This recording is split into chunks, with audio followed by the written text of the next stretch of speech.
அன்புக்குள்ளே கலாத்தியர் 5ஆம் அதிகாரம் 7ஆம் வசனத்துல, நீங்கள் நன்றாய் ஓடினீர்கள், சத்தியத்திற்கோ கீழ்ப்படியாம போக உங்களுக்கு தடை செய்வீங்க. இவருடைய நம்மளுடைய ஓட்டம் நன்றான ஓட்டம், ஆனா ஆண்டுடைய வார்த்தைக்கு நாம் கீழ்ப்படியணும். பேதுடிகள் மத்தேயு 16ஆம் அதிகாரத்துல, என்னையா செத்து போறேங்க என்னையா சொல்றாரு. ஏசு என்ன சொல்றாரு? அப்பாலே போ. கிறிஸ்தவம் என்பதே இன்னைக்கு கன்வென்ஷன் ஸ்பீக்கர்ஸ், இயேசு உங்களை ரட்சிக்கிறார், இயேசு உங்களை ஆசீர்வதிக்கிறார், இயேசு உங்களுக்கு வாழ்வு தருகிறார் சொன்னா பெரிய கூட்டம் மக்கள் மாறுறாங்க, பிளெஸிங் கொடுக்குறாங்க. அந்த பிளெஸிங் தொடர்ச்சியாகவே வரணும்னு நினைக்கிறேன். ஆனா வாழ்க்கையில கஷ்டங்கிறது வர்றப்போ உடனே பின்வாங்கி போறாரு. எங்க கம்பெனியில ஒரு அம்மா ஞானஸ்தானம் வாங்கிட்டு, பிள்ளைகள் ஞானஸ்தானம் வாங்கிட்டு, கணவர் மட்டும் வாங்க. கணவர் திடீர்னு ஹார்ட் அட்டாக் இருந்துட்டார். இப்போ சர்ச்சுக்கே வரல. காலையில் கணவர் செத்து போனாருன்னா நிறைய பேர் விட்டாருங்க. ஒரு சகோதரி கணவர் இறந்த பிறகும் 2 பிள்ளைகளை வைத்து கொண்டு கடந்த நாட்களில் ஒரு சர்ச்சுக்கு போயிருந்தாங்க, சாட்சி சொன்னாங்க. ஒரு பெண்டிகா சர்ச்சு நினைக்கிறேன். கணவர் சர்ச்சில் சர்ச்சுக்கு வந்த பிறகு வில்லேஜ் மினிஸ்ட்ரியில் தடாரி அந்த கணவர் இறந்து போனார். ஆனால் அந்த அம்மா விடாப்பிடியாக வந்துச்சு. அதுதான் ஓட்டம், கடைசி வரை நிலைநிற்க வேண்டும். ஆண்டுடைய சன்னிதானத்தில் இன்னைக்கு சேவானை பற்றி நாம் சிந்திக்க அழைக்கப்பட்டிருக்கிறோம். அப்போஸ்தலர் 7ஆம் அதிகாரம் சேவானுடைய சிந்தனை அப்போஸ்தலர் 6ஆம் அதிகாரம், அப்போஸ்தலர் 7ஆம் அதிகாரம், அப்போஸ்தலர் 8ஆம் அதிகாரம், 3 அதிகாரங்களில் சேவானை பற்றி சொல்லப்படுகிற ஒரு காரியங்கள். கிறிஸ்தவத்தில் இயேசு கிறிஸ்துக்கு அப்புறம் சீஷர்கள் மத்தியில் முதல் இரத்த சாட்சி சேவை, ஃபர்ஸ்ட் இரத்த சாட்சியாய் மறித்தான். அருளப்பர் ஜான் பிரிட்டோ 1800 சில்லற கைகாட்டி திருவாடனை வந்தார், ஊழியம் பண்ணார். ஊழியத்திலும் ஸ்ட்ரெயிட்டாக இருந்தார். சேவன் அதாவது யோகஸ்தானனை போல சொல்றார். கடைசியாக அவரை தலையை வெட்டிடுறாரு. படுக்க வச்சு நின்று படுக்க டேபிளில் தலையை வச்சு இந்த தலையை இந்த இடத்துல வெட்டிடுறாரு. அந்த ரத்தம் பட்ட இடம் 100 கிலோமீட்டர் தூரத்துக்கு, கிட்டத்தட்ட ஒரு 50 கிலோமீட்டர் தூரத்துக்கு அந்த மண்ணே பிளட் கலரில் இருப்பினை. திருவாடனை கைகாட்டி காரைக்குடியிலேருந்து ஒரு 60 கிலோமீட்டர் அந்த ஈசிஆர் வெஸ்கோஸ் ஈசிஆர் ரோடில் போனீங்கன்னா அந்த பகுதி அந்த கடற்கரை மண்ணே ரத்தமாக காணப்படுது. அந்த இடத்துல இன்னைக்கு 6 விழுக்காடு மக்கள் கிறிஸ்தவ மக்களாக இருக்காங்க. ஆசி கிறிஸ்தவ மக்கள். எங்க ஒரு சீஷனுடைய ரத்தம், எங்க ஒரு விஷ்ணுடைய கல்லறை இருக்கும், அங்கு கிறிஸ்தவம் வளரும். ஏன்னா தன் வாழ்வை அர்ப்பணிப்பதுதான் கிறிஸ்தவம். இயேசு நல்லவர், ரட்சிக்கிறார், சுகம் முடிக்கிறார். ஆனா அனுதினம் சிலுவையை எடுத்துக்கொண்டு போக வேண்டும். அந்த சிலுவையை பற்றி சிந்திக்கிற காரணம் தான் இந்த காலங்கள். ஒருவேளை காலை நேரத்துல தகப்பனே நம்மளுடைய ஆராதனைக்கு வந்திருக்கிறோம், உங்களுடைய கிருபையை தேடி வந்திருக்கிறோம். தகப்பனே, நீங்க வாழ்க்கையில் எவ்வளவு கஷ்டம் இருக்குன்னா, சில கஷ்டங்கள் உண்டு. அதுதான் போராடி வச்சிருப்போம். நல்ல போராட்டம் தான் கிறிஸ்தவ லைஃபே. சேவானுடைய லைஃபே போராட்டமான லைஃப். அந்த முதல் இரத்த சாட்சி சேவான் யாருன்னா, இயேசு கிறிஸ்து மரித்த பிறகு ஆதி கிறிஸ்தவர்கள் இருந்தாங்களே. ஃபர்ஸ்ட் பேதுரு காலம்தான், பேதுருடைய காலம்தான் ஆதி கிறிஸ்தவர்கள். அப்பதான் திருச்சபை தொடங்கப்பட்ட காலம். இயேசு கிறிஸ்து திருச்சபை தொடங்கல. இயேசு கிறிஸ்து தனக்குன்னு ஒரு கூட்டத்தை ஏற்படுத்தல. இயேசு கிறிஸ்து வந்ததின் நோக்கம் இருளில் வாழும் ஜனங்கள் பெரிய வெளிச்சத்தை காண்பதற்காக வந்தார். இயேசு கிறிஸ்து வந்த நோக்கம் மக்களுக்கு வாழ்வு கொடுப்பதற்காக. யாரெல்லாம் கஷ்டம் அமைதி இல்லாத மக்கள் இருக்காங்களோ, இன்னைக்கு யோவான் 20ஆம் அதிகாரம் எங்க சர்ச்சில் வாசித்தாங்க, உங்களுக்கு சமாதானம் என்று சொல்கிறார். தோமாக்கு ஒரு சமாதானத்தை கொடுக்கிறார். யோவான் 20 வாசினா சமாதானம் உண்டாகுறாங்க, உங்களுக்கு சமாதானம். 19 சொல்றாரு, 21 சொல்றாரு, அமைதியை கொடுப்பதற்காக வந்தார். மன உளைச்சல், வேதனை, துன்பங்கள் மத்திருக்க மக்களுக்கு அமைதியை கொடுக்க வந்த இயேசு கிறிஸ்து. அந்த அமைதியை அந்த அமைதியை வந்த இயேசு கிறிஸ்து அங்கு திருச்சபையில் தொடங்கல. ஆனா இயேசு கிறிஸ்துக்கு வந்ததுக்கு அப்புறம் தான் சர்ச்சை தொடங்கப்பட்டுச்சு. ஏன்னா இயேசு கிறிஸ்துக்கு அப்புறம் தான் அந்த ஃபர்ஸ்ட் மிரக்கல் என்னன்னா, அப்போஸ்தலர் 4ஆம் அதிகாரம் 22ஆம் வசனத்துல 40 வயது மதிப்புள்ள மனிதன், நடக்க முடியாத மனிதன், அப்போஸ்தலர் 4:22ல 40 வயது கிட்டத்தட்ட அந்த மனிதனுக்கு, ஒரு நடக்க முடியாத மனிதன், அவன் என்ன பண்றான்? நடக்கிறான். அப்ப மக்கள் ஒன்னா போடுறாங்க. எங்க ஹீலிங் இருக்கோ, எங்க மிரக்கல்ஸ் இருக்கோ, எங்க அற்புதங்கள் இருக்கோ, அங்க திருச்சபையின் கூட்டம், அங்க மக்கள் கூட்டம் அலைமோதும். இந்த சர்ச்சைக்கு போனேங்க, அங்க ஜெபிக்கிறப்ப ஆண்டவருடைய வல்லமை எனக்கு கிடைச்சதுங்க, எனக்கு ஒரு விடுதலை கிடைச்சதுங்க, ஆண்டவரை நீ ஆசீர்வதித்தார் என்று எங்க ஹீலிங் இருக்கோ. ஒருவேளை இன்னைக்கு இயேசுவி அன்பர் ஆலயத்துல கூட்டம் இருக்குன்னா, காலையில ஒரு 100 பேர் சில்லற இவ்வளவு வெளியே பார்த்தா, அந்த பைக் அவ்வளவு பைக் வெளியே நிற்க, அவ்வளவு மக்கள் உள்ள இருக்குன்னா, ஆண்டவர் இது ஒரு ஹீலிங் நமக்கு கொடுக்கும் ஆண்டவர், இது அவருடைய இல்லம், அவர் வசிக்கிறார். அப்படி அந்த ஹீலிங் அங்க பெரிய கூட்டம். அன்னைக்கு தான் திருச்சபை தொடங்கும். வாரத்தின் முதல் நாள், வாரத்தின் முதல் நாள்னா தூயாவுடைய மகிமை கிடைச்சிடலாம். அன்னைக்குதான் அவங்க ஒன்றா கூடி ஜெபித்தாங்க. வாரத்தின் முதல் நாள் சீசர்கள் ஒன்றாக கூடி ஜெபித்த பொழுது மேல் வீட்டறையில யோவான் 20ஆம் அதிகாரம் 1 வசனத்துல சொல்லப்படுது. அப்போ வாரத்தின் முதல் நாள் ஞாயிற்றுக்கிழமை. அதுதான் நாம வாரத்தின் முதல் நாள கிறிஸ்துவ மக்களை எல்லாம் ஓய்வு நாளா எடுத்திருக்கிறோம். வாரத்தோட கடைசி நாள் தான் நம்முடைய பைபிள் வேதாகமத்தின்படி பரிசுத்தமான ஓய்வு நாள். பரிசுத்தப்படுத்தி ஓய்ந்திருந்தார்.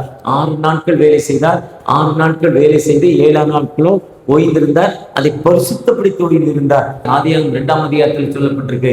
அப்போ இந்த வாரத்தின் முதல் நாள் கொடுக்கப்பட்டதான் பரிசுத்தமான ஓய்வு நாள். அதுதான் இந்த ஓய்வு நாள் நமக்கு அந்த நாள்ல தான் சர்ச்சை தொடங்கப்படுது. இயேசு கிறிஸ்துடைய காலங்களில் தொடங்கப்படல. எந்த சர்ச்சில் நிறைய கூட்டம் இருக்கும், அங்க ஹீலிங் இருக்கு. அந்த பாஸ்டர், அந்த ஊழியர் திருச்சபை மக்களுக்காக முழங்கால நின்று ஜெபித்து, எத்தனை குடும்பங்கள் இருக்கோ அத்தனை குடும்பங்களை சோழர்கள் பெயர் எழுதி, அத்தனை குடும்பங்களுடைய விவரங்கள் எழுதி, அத்தனை குடும்பங்களுடைய பிரச்சனைகளை எழுதி, அத்தனை குடும்பங்களுடைய தேவைகளை எழுதி, அத்தனை குடும்பங்களுக்காக நான் ஜெபிக்கிறப்போ ஆண்டவர் அந்த திருச்சபை அந்த திருச்சபைக்கு ஒருவேளை அதுதான் திருச்சபை, ஆதி திருச்சபை அவங்க கூட்டம். அந்த ஆதி திருச்சபையில் இன்னொரு விசேஷம் என்னன்னா, அவங்களுக்கு ஒரு மனம் இருந்துச்சுன்னு சொல்றாங்க. ஆதி திருச்சபையில் அப்போஸ்தலர் 4ஆம் அதிகாரம் 32ஆவது வசனத்துல ஒரு மனம் ஒரே உயிர், எல்லாம் ஒண்ணுதான், பிரிவினை இல்லை. ஒருத்தர் 20,000 ரூபாய் பட்டு சேலை இல்லை, ஒருத்தர் 25 ரூபா காட்டன் சேலை இல்லை, எல்லாம் ஒரே மாதிரி. அதான் இன்னைக்கு பெண்டிகாஸ்காரங்க என்ன பண்றாங்க, ஒயிட் அண்ட் ஒயிட் போட்டு நம்மளை ஏமாத்திட்டு இருக்காங்க. ஒரே இது, எல்லாம் ஈக்குவல். ஏற்றத்தாழ்வு இல்லை. மனசுல வரணும் அந்த ஏற்றத்தாழ்வு. எது வரணும்? மனசுல வரணும். ஒரு பாஸ்டர் நகையே போட மாட்டார், நகையெல்லாம் ஒத்து வாங்கிட்டாரு. ஆனா பொண்ணுக்கு நகை போட்டு கல்யாணம் பண்ணா, நான் லோக்கல்ல கல்யாணம் பண்ணல, ஒரு 150-300 கிலோமீட்டர் தள்ளி போய் கல்யாணம் பண்ணாரு. கல்யாணத்துக்கு யாரையுமே கூப்பிடல. மகனுக்கு நகை வாங்கினாரு, ஆனா சர்ச்சில் நகை.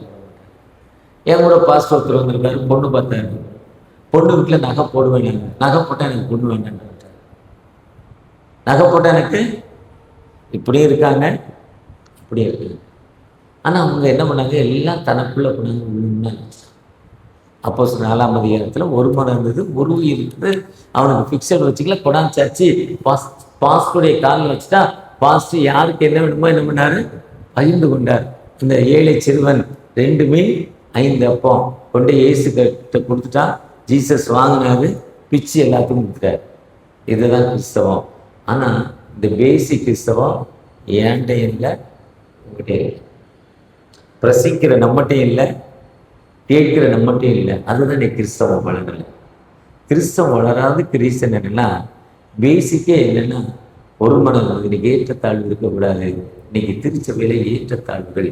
நாங்கள் உயிருள்ள சர்ச்சை, நாங்கள் ஆராதிக்கிற சர்ச்சை, நாங்கள் ஆவியின் திருச்சபை, நாங்கள் நேரே பருவத்துக்கு போகிறோம். ஒரு கூட்டம், இன்னொரு கூட்டம் இப்படித்தான் ஜெபம் பண்ணணும், இப்படித்தான் இருக்கணும்னு அந்த தலைவர்கள் சட்டத்தை வச்சுக்கிறாங்க. இன்னொரு கூட்டம், இந்த ஆற்றுக்குள்ள எல்லாரும் போகக்கூடாது. ஜெயக்குமார் உள்ள கூப்பிட்டாரு, உள்ள வந்துருங்கய்யான்னாரு. நான் சொன்னேன் அங்கே இல்லை, நான் உள்ள வரலன்ட்டேன். ஏன்னா இன்னைக்கு அங்கே இல்லாமல் உள்ள போனோம், ஒரு சில ஏன் தாளா இங்கே இல்லாமல் உள்ள போனாரு. ஏற்றுத்தாழ்வு அப்படி இல்லை. திருச்சபை என்பது மத்தேயு 28:10 நீங்கள் புறப்பட்டு அன்றியும் மனம் திரும்பலும் பாவம் மன்னிப்பும் எரிச்சலும் வாங்கி சகல தேசத்தாருக்கு அறிவிக்கப்பட வேண்டும்.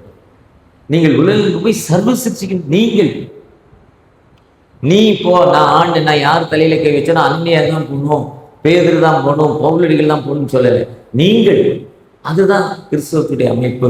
ஆனால் ஒவ்வொரு ஒரு சர்ச்சைக்கு போயிருந்தேன் ஒரு 15-20 வருஷத்துக்கு முன்னாடி, பெரிய சர்ச்சை. அப்போ நான் கப்பர், வெள்ளைக்கயிறு, சர்ப்ரைஸ் போடலை. அப்போ அதுக்கப்புறம் தான் சர்ப்ரைஸ் எனக்கு விருதுகள் ஒரு ஐயர் கொடுத்தாரு. ஒருத்தர் சொன்னா, ஐயா 10 நிமிஷம் மெசேஜ் 9 நிமிஷம் முடிச்சிட்டீங்க, நல்லா பேசுனீங்க ஐயா, ஆனால் சர்ப்ரைஸ் போடாமல் ஆட்டுக்குள்ள வந்துட்டீங்க, நாங்களாம் போக முடியாதுங்க. அப்போ நம்ம இது பாரம்பரியம் என்பது திருச்சபை தலைவர்கள் நம்ம ஏமாற்றுறாங்க. இது பைபிள் சொல்லுது ஒரு மரம். அந்த ஒரு மரம் கொண்டாந்து வச்சான். அங்க அனனியா சப்பிரால் ஏமாத்தினாங்க. அவர் சொன்னாரு, ஏன்டா வஞ்சகம் பண்ண, கடவுளோட வீடை விற்க சொன்னாங்க, காணிக்கை எடுத்து வைக்க சொன்னாங்க. பிரசங்கி 5, நீ தேவாலயத்துக்கு போகும்போது உன் நடையை காத்துக்கொள். நீ காத்துக்கொள்ளல, ஸ்பாட் அவுட்டு. இன்னைக்கு அப்படி ஊழியர்கள் இருந்தால் திருச்சபை எப்படி இருக்கும்? ஏன்னா இவர் கரெக்டாக இருந்தாலும் அதை பண்ண முடியும், நான் கரெக்டாக இருந்தாலும் உங்களை சொல்ல முடியும். ஆனால் அந்த அப்படிப்பட்ட காலங்களில் சேவம் அந்த திருச்சபை வளர்ச்சிக்காக தெரிந்து கொள்ளப்பட்டவர். அவர்கிட்ட இருந்தது என்னன்னா, ஃபெய்த் இருந்தது, பவர் இருந்தது. ஆண்டவருக்கு கீழ்ப்படிந்தார். ஆண்டவருக்கு கீழ்ப்படிந்ததால சொல்றாரு, நம்ம இன்னைக்கு வாசிக்க கேட்ட அப்போஸ்தலர் 6ஆம் அதிகாரமா 7ஆம் அதிகாரம் 17 34 வசனங்கள் ஆண்டவருக்கு உபே பண்ணதால அவர் என்ன பண்ணாரு, ஃபெய்த், விசுவாசம் இருந்தது. அதனால அந்த பவர் இருந்தது, பரிசுத்தம் வல்லம் இருந்தது. அப்போஸ்தலர் 6:5 ஃபெய்த் இருந்தது, ஹோலி ஸ்பிரிட் இருந்தது. அப்போஸ்தலர் அவர் அந்த இருந்ததால் அவர் சொன்னாரு, ஆண்டவருக்கு ஞானத்தை கொடுத்தார்.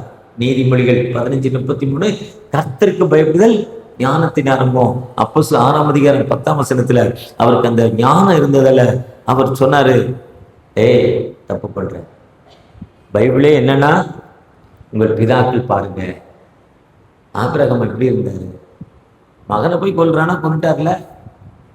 அந்த கோல் ஆதியாகமத்துடைய யாத்ராமத்தையும் அந்த 5 ஆகமங்கள் தோரா பிளஸ் ஜோசுவா வேற, எஸ்எம்எஸ் தான், ஷார்ட் தான். அந்த நம்ம இன்னைக்கு வாசிக்க கேட்ட பகுதி 6 புத்தகங்களுடைய ஃபர்ஸ்ட்ல உள்ள 6 புத்தகங்கள், 5 தோரா, ஆதியாகமம், யாத்ராம், லேவியராகம், எண்ணாம், உபாகமம், 5 யாத்ரா தோரா நூல் என்று சொல்லப்படும் ஆதியாகமங்கள். அடுத்து ஜோசுவாவுடைய சரித்திரம். இந்த 6ஐயும் உள்ளடக்கியதா இன்னைக்கு அவருடைய மெசேஜ். அவர் என்ன சொல்றாரு, இப்படியெல்லாம் பிதாக்கள் இருந்தாங்க, நீ எப்படி இருக்க, எப்படி அர்ப்பணிப்போடு இருந்தா, நீ அர்ப்பணிப்போடு இருக்கியான்னு சொல்லிட்டு அவருடைய சொந்த இது என்னன்னா, மக்களுக்கு அறிவிச்சிருக்க கல்லறிதான். சர்ச்சில் இன்னைக்கு சர்ச்சில் பிரச்சனை இல்லாத சர்ச்சே இல்லை, சண்டை இல்லாத சர்ச்சே இல்லை. பெண்டிகா சர்ச்சில் நமக்கு மேலே இருக்கு, இண்டிபெண்டன்ட் சர்ச்சு நமக்கு மேலே இருக்கு. நம்மளை விட நம்மளாவது கேள்வி கேட்கலாம். இங்கே கேள்வி கேட்க கேள்வி போட்டால் கொண்டுருவான், மருந்து வச்சே கொண்டுருவான், சர்ச்சை விட்டு வெட்டி விட்டுருவான், ஓடுறான்னு. ஏன்னா அவன் தான் ஓனர், ஒன்னாப்த ஓனர், கடவுள் இல்லை ஓனர். வந்து திருச்சபைக்கு அவர் தான் ஓனர், ஏமாத்துறது. நம்மளாவது கேள்வி கேட்கலாம். ஆனா அவர் என்ன பண்ணார், அந்த கேள்விதான் கேட்டதுக்கு தண்டனை கல்லறியலாங்க, கல்லறியிருப்போம். அவர் அந்த அறுவதில் முழங்கால் படிட்டு, இதாவே இவருக்குமே இந்த பாவத்தை சுமத்தாகிறது. ஒருவேளை நீங்கள் நானும் பிறரை மன்னித்து, அதுதான் நம்முடைய ஜெபம், பண்படலில் இதாவே உங்களுடைய நாமம் பிரசித்தப்படுவதாக, உங்களுடைய ராஜ்யம் வருவதாக, உங்களுடைய சித்தம் பரமண்டங்களை செய்வது போல எங்களுக்கு விரோதமாக நாங்கள் குற்றம் செய்ய மன்னிக்கிறவர்களே, எங்கள் குற்றங்களே இந்த 2 நாட்கள்ல மனமாற்றத்துக்கு காலத்தில், இந்த வசந்த காலத்துல நான் மனம் மாறி பிறரை மன்னிக்கிறப்போம். நீங்க என்ன நோக்கத்தோடு இந்த காலையில 23 நாட்கள் வந்திருக்கீங்களோ, இன்னும் கிட்டத்தட்ட 24 நாட்கள் ஈஸ்டர் வரை 47 நாட்கள். இதுல பெரிய வியாழனுக்கு அப்புறம் குட் ஃப்ரைடேவும் சனிக்கிழமையும் காலையில் நடக்காது. இத்தனை நாட்கள் நீங்க வர்றப்போ 44 நாட்கள், 45 நாட்கள் நீங்க காலையில் வர்றது கொள்ள உங்களுடைய தேவையை சந்திக்கப்படும். இன்னைக்கு ஒரு கட்டளையின்படி நடக்கிறோமோ அன்னைக்கு நம்ம உயர்த்த மாட்டார். ஒருவேளை இன்னைக்கு சேவானை பற்றி சொல்லப்பட்டால், இந்த சேவான் ஆண்டோடைய கட்டளையின்படி நடந்தார். நீங்களும் ஆண்டோடைய கட்டளையின்படி நடக்கிறப்போ அந்த ஆண்டவர் நமக்கு வாழ்வு கொடுக்க மாட்டவர், அந்த ஆண்டவர் நம்மை உயர்த்தி மாட்டவர், அந்த ஆண்டவர் நம்மை நிறுத்த மாட்டவர், அந்த ஆண்டவர் நம்ம எல்லா நிலையும் உயர்த்தி பாதுகாப்பாக. மீண்டுமா உங்கள் யாரையும் சிலுவை நாளாக கிறிஸ்துவின் நாமத்தில் வாழ்த்துகிறேன். கர்த்தர் ஆசீர்வதிப்பதாக. ஆமென்.